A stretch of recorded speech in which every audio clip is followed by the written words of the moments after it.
এই যে ভাইয়া যে অধ্যায়গুলো বললাম, যে কথাগুলো বললাম, এগুলো যদি ভালোভাবে সলভ করো, আশা করি তোমার ম্যাথে তুমি যদি একেবারে প্রিপারেশন খারাপ হয়, তোমার 12 থেকে 13 মার্ক এখানে ওঠানো সম্ভব। যে এই বিষয়গুলো যদি মানো, তাহলে তোমার এখানে যদি প্রিপারেশন একেবারেই খারাপ হয়, তারপরে তোমার 12 থেকে 13 মার্ক ওঠানো সম্ভব। এখন ম্যাথে তো সবগুলো সূত্র একবারে তোমাদের বইয়ের অর্থাৎ জিএসটিতে এই তোমাদের সিলেবাসে যেই অধ্যায়গুলো আছে সবগুলো সূত্র ভাইয়ের কাছে একসাথে আছে। ভাইয়ের দরকার হলে তোমাকে পিডিএফটা দিয়ে দেবো, জাস্ট হোয়াটসঅ্যাপ নাম্বার একটা নক করবা। SSC 24 ব্যাচ তোমরা যারা আগামী 9 তারিখ জিএসটি ভর্তি পরীক্ষা অংশগ্রহণ করবা, তোমাদের অনেকেরই ম্যাথ নিয়ে অনেক ঝামেলা থাকে। আমাকে অনেকজনে জানাইছে যে ভাই আমার ম্যাথে এই প্রবলেম, ম্যাথে সেই প্রবলেম, আমি ম্যাথ পারি না, ম্যাথ টাইম মিলে না, ম্যাথ অনেক বেশি সময় যায়, ম্যাথ মিলে না, তারপরে ম্যাথ পারি না, সূত্র মনে থাকে না, আমার সব কিছু এলোমেলো লাগে, আমার ম্যাথের জন্য পুরো প্রিপারেশনে হতাশায় লাগে, এখন আমার কী করণীয়? তোমাদের জন্য আজকে ছোট্ট একটা সলিউশন নিয়ে আমরা এই ভিডিওতে কথা বলবো। প্রথমত যেই কথাটা বলবো সেটা হচ্ছে, তুমি এখন যদি বাকি 8-10 মতো চিন্তা করো, ধরো একজন তোমার একজন টপার, সে ম্যাথে সব পারে, তুমিও যদি এখন সব পড়তে যাও, তোমার ছাতার মাথা কিচ্ছুই হবে না, এটা মনে রাখবা। তোমাকে এখন একটু টেকনিকে লাগাইতে হবে। তুমি পারো না এখন, তোমাকে আসলে তোমার ওই বড় রাস্তাটা তুমি পারবে না। তুমি এখন চিন্তা করবা তুমি কীভাবে শর্টকাটের রাস্তাটা পার হবা। এখন আসলে শর্টকাট এই মুহূর্তে শর্টকাট রাস্তা তোমার কাছে কোনো উপায় নেই। যদি শর্টকাট বলে কোনো কথা হয় না, সব সময় একটা দীর্ঘ রাস্তা যাইতে হয়। তোমার হাতে যদি কোনো উপায় নেই, সময় আছে খুবই কম, তুমি এখন কতগুলো টিপস অ্যান্ড ট্রিক্সের মাধ্যমে তুমি ম্যাথকে ওভারকাম করতে পারবা। প্রথমত হচ্ছে তুমি সূত্রগুলো ভালোভাবে আয়ত্ত করবা। দেখো এখানে ভাইয়া লিখে রেখেছে যে সূত্রগুলো ভালোভাবে আয়ত্ত করবা।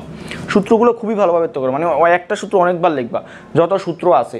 তুমি যেহেতু একাডেমিক পরীক্ষা দিচ্ছ, তুমি তো একাডেমিক পরীক্ষা ছাড়া আসো না, তার মানে তুমি যদি আমি ধরলাম তুমি মেডিকেল প্রিপারেশন নিচ্ছ, তারপরে তো তোমার ম্যাথটা পরীক্ষা দিছো, আর অধিকাংশ দেখেন ভার্সিটি প্রিপারেশন নিচ্ছ, তো তুমি যেই প্রিপারেশন নাও না কেন, তুমি তো অ্যাটলিস্ট একাডেমিক পরীক্ষা দিয়ে আসছো এবং পরীক্ষাতে মোটামুটি একটা রেজাল্ট করছো। তার মানে তোমার ম্যাথের সূত্রগুলো ভালোভাবে তুমি সূত্রগুলো জানো এবং লেখা আছে, ভালোভাবে আয়ত্ত করবা আর কি। আর তোমাদের যাদের সূত্রগুলো একসাথে লেখা নেই, কোনো অসুবিধা নেই, ভাইয়াকে নক দেবা ভাইয়ের হোয়াটসঅ্যাপ নাম্বারে।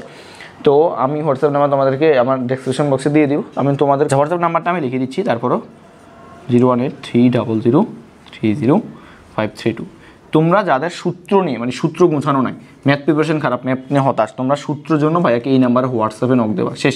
যাই হোক, তারপর হচ্ছে কোশ্চেন ব্যাংক ভালোভাবে সমাধান করবা। এখন আমরা তো বিগত ভিডিওগুলো বলে আসতেছি যে কোশ্চেন ব্যাংক কোনগুলো করবে। এখন জিএসটি কোশ্চেন ব্যাংক করবা, মাওলানা ভাসানীর যে ধরে স্পেসিফিকলি, তারপরে জাস্ট এনএসটিউ, তারপরে এই পাবনা বিজ্ঞান প্রযুক্তি বিশ্ববিদ্যালয়, এইগুলো ভালোভাবে করবা, বিজ্ঞান প্রযুক্তির প্রশ্নমূর্তিগুলো।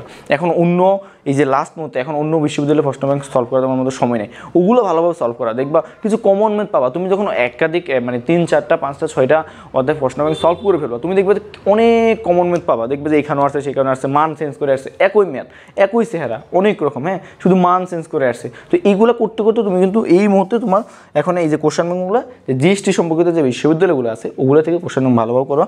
তারপর সহজে ক্যালকুলেশন ছাড়া করা যায় ওই সিলেক্ট করা ম্যাথ করবা। দেখবা কিছু কিছু ম্যাথ আছে তুমি ওগুলো কোনো ক্যালকুলেট করা যায় না।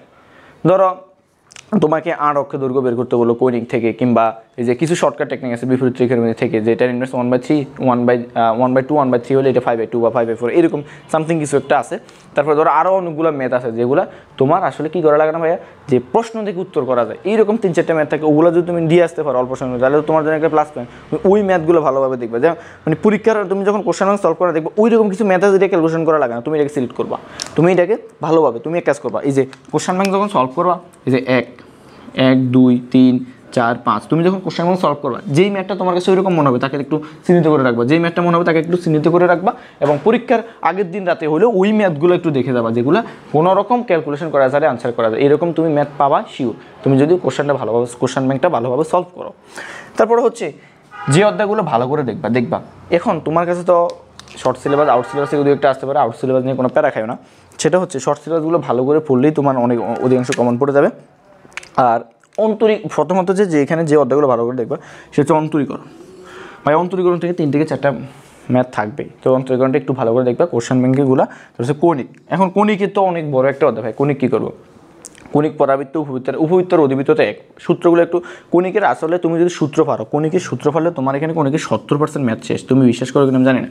আর তোমাদের জিএসটিতে ওই রকম সৃজনশীল করার মতো ওরকম বড় কণিক অঙ্ক দিবে না। এখানে ধরো তোমাকে বিভিন্ন একটা তথ্য দেওয়া থাকবে উদ্দীপকে, তোমাকে বলবে যে এখানে 8 অক্ষ কত, এটা নিয়োগ রেখার সমীকরণ কত, এটা লম্ব অক্ষর সমীকরণ কত, বা এটার উপকেন্দ্রে কত, এইটা আর কি, বা উৎকেন্দ্রিকতা কত। আর উৎকেন্দ্রিকতা কত, এটা তো খুবই কমন একটা প্রশ্ন, হ্যাঁ, উৎকেন্দ্রিকতা কত, খুবই কমন একটা প্রশ্ন।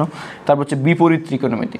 বিপরীত ত্রিকোণমিতিটা অনেক মানে সহজ আমার কাছে মনে হলো, যে কারণ হচ্ছে এখানে সূত্রগুলো কম, তেমন একটা জটিল সূত্র নেই, জাস্ট একটু হালকা ক্যালকুলেশন করলে ম্যাথগুলো পাওয়া যায়। আর ম্যাট্রিক্স এবং নির্ণয়ক থেকে, নির্ণয়ক যদি আসে বড় নির্ণয়ক হয়তো পেঁচানো হতে পারে, বাট ম্যাট্রিক অংশটা ভালো করে দেখে যাবো। ম্যাট্রিক অংশের যে ক্রম আছে, এই ক্রমটা এখান থেকে প্রতি বছর একটা কোশ্চেন আছে, এখান থেকে প্রতি বছর একটা ক্রমের কোশ্চেন আছে, এটা দেখে যাওয়া। তো সরল রেখা যে দুইটা পার্ট ভালো করে দেখবা সেটা হচ্ছে ঢাল এবং সমীকরণ। বিগত বছরগুলোতে দেখছি আমরা যে প্রশ্নপত্র অ্যানালাইসিস করে, সেটা হচ্ছে ঢাল এবং সমীকরণ থেকে বেশি প্রশ্ন আসছে, যে এটা ঢাল কত, এটা ঢাল এটা হলে এটা ঢাল কত, বা এই সমীকরণ এটা হলে ওই সমীকরণটা কত, এইরকম প্রশ্ন। আর জটিল সংখ্যা এবং বহুপদী। এবং দেখো জটিল সংখ্যা আসলে বহুপদী থেকে তোমার এখানে জটিল সংখ্যা থেকে সমীকরণ নির্ণয় করা টাইপের একটা ম্যাথ আছে, এইটা আসবে। আর বহুপদীটা একটু দেখে যাবা, বহুপদীটার সাথে আসলে আমরা হাই স্কুল থেকে পরিচিত, কিছু কমন ম্যাথ আছে বহুপদীর, ওই কমন ম্যাথগুলো দেখে যাবা। কমন ম্যাথ, জটিল ম্যাথগুলো এখন ধরার দরকার নেই, কারণ তোমার এখন প্রিপারেশন খারাপ। তারপর হচ্ছে স্থিতিবিদ্যা, বিশাল একটা অধ্যায় একাডেমিকে। তুমি যদি একাডেমিকে স্থিতিবিদ্যা কী করো, যদি তুমি ইগনোরও করো, তারপরও তুমি কী করবা, এইখানে স্থিতিবিদ্যা দেখবা কিছু ম্যাথ আছে শর্টকাটে। স্থিতিবিদ্যা আসলে এমসিকিউতে যেই ভর্তি পরীক্ষা হোক, আমি ইভেন এমনও দেখছি বুয়েট ভর্তি পরীক্ষা শর্টকাটে বেশি ম্যাথ আসে স্থিতিবিদ্যায়, ঠিক আছে।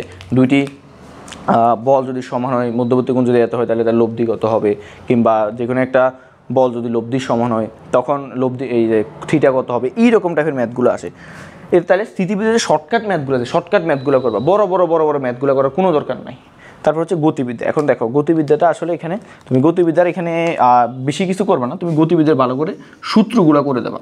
এখান থেকে তুমি যতটুকু কমন পাবে, একটা বা দুইটা আসলে কমন পাইতেও পারো, ঠিক আছে। সূত্রগুলো কমন ভালো করে দেখে যাবে এই যে গতিবিদ্যার জন্য।